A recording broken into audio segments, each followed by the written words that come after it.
Welcome to Kenton's videos. Enjoy the video. In this video, I will show how to replace battery in Honda Odyssey key fob full guide. Start by prying the fob open with a small flat tool at the seam, then remove the old battery carefully to avoid damaging contacts. Clean the compartment with a dry cloth, insert a fresh CR 2032 battery matching polarity, snap the case closed, and test buttons before using. Keep a spare battery and a safe workspace nearby to speed the process. Gather a small flat screwdriver, the replacement CR 2032 battery, and a soft cloth before starting, and lay everything out on a clean, flat surface.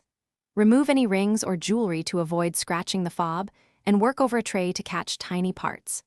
Gently pry the case, avoid forcing clips, and maintain the original battery orientation when inserting the new one. Test the remote functions after reassembly to confirm success. If you are finding this video helpful, please subscribe and like so we can keep making useful guides and tips. Quick recommendation: upgrade your clean game with the Shark AI Ultra Robot Vacuum. Voice control makes cleanup effortless and frees you up to focus on projects like fob maintenance. Check the description for the link and other deals. And if you grab one, enjoy cleaner floors and more free time. Now let's get back to the video. If your key fob still fails after battery replacement, check the metal contacts for corrosion or misalignment and gently clean them with a dry cloth.